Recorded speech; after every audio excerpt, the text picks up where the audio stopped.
Quentin Tarantino isn't just a master of storytelling and edgy dialogue. He's also a fan of popping up unexpectedly in his own work and others. With 12 cameos under his belt, some are blink-and-you-miss-it moments, while others are more in your face. Let's see how many you've caught.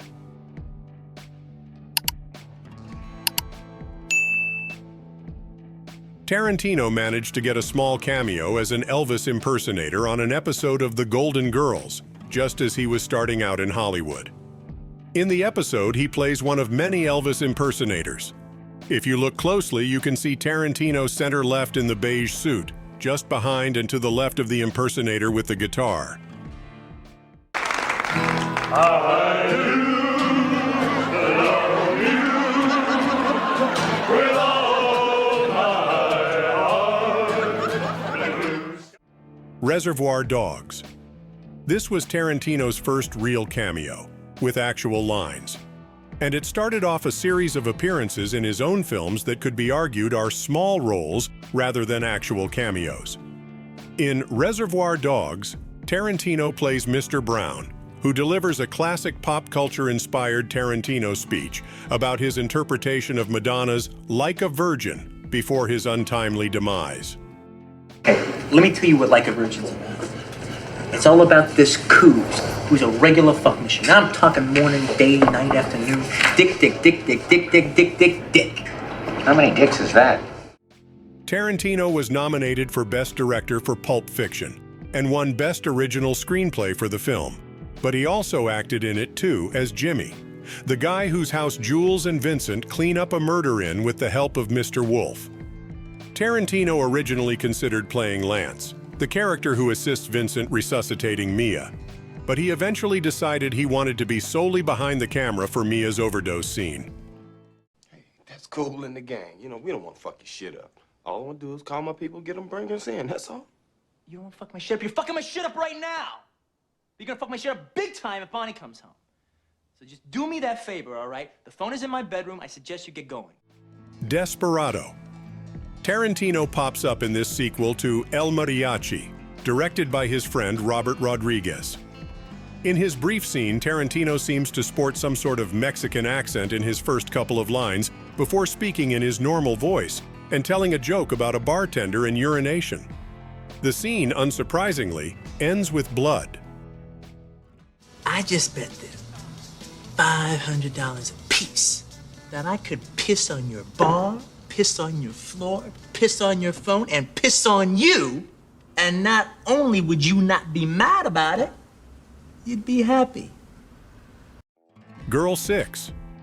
This cameo, in retrospect, seems curious as Spike Lee and Tarantino have a long-standing feud that was sparked in 1997 after Lee criticized Tarantino's use of the N-word, which Lee thought was excessive in Tarantino's film Jackie Brown. Since then, Lee has boycotted Django Unchained, while Tarantino vowed never to work with Lee again. A cameo in Spike Lee's Girl 6, in which Tarantino plays a film director, is the only time they work together. We're looking for the latest and the hottest, okay?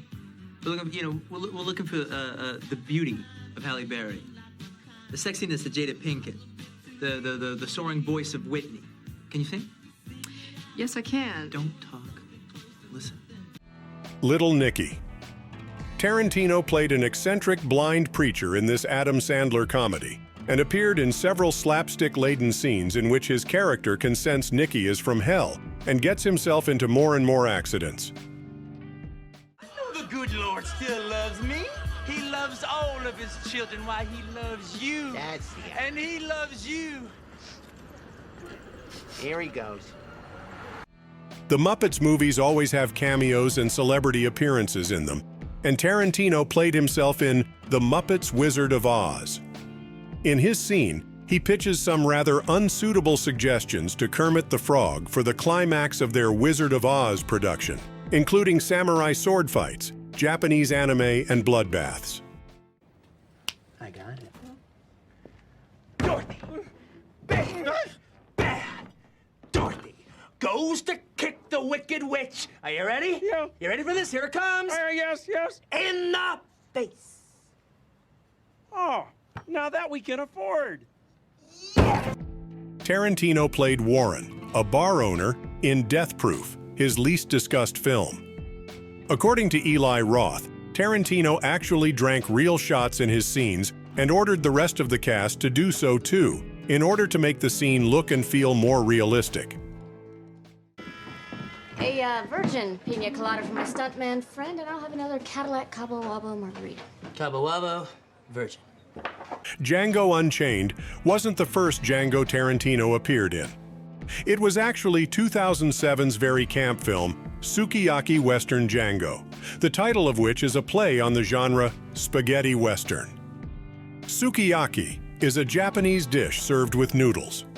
In his cameo, Tarantino plays an aging gunslinger and cuts an egg out of a snake in the opening scene, which is actually one of the least bizarre moments of the movie.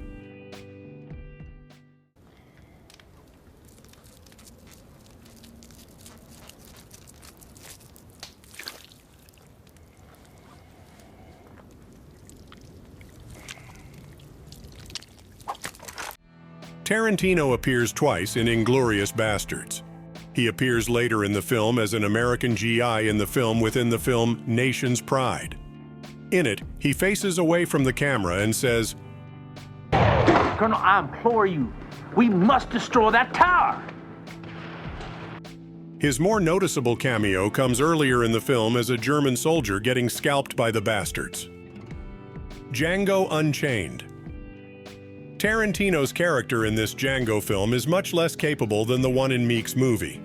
Here, he plays an Australian miner transporting Jamie Foxx's Django. Not only is his character pretty incapable, he gets duped by Django and then blown up by his own dynamite, but the director also proves himself to be incapable of an Australian accent.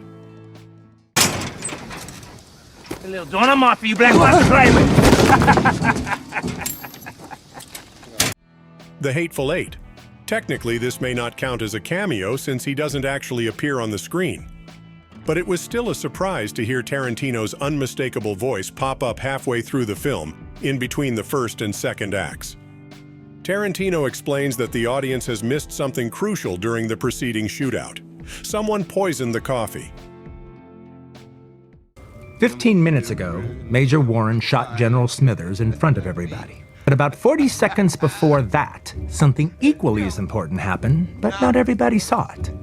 While Major Warren was captivating the crowd with tales of black dicks in white mouths, somebody poisoned the coffee.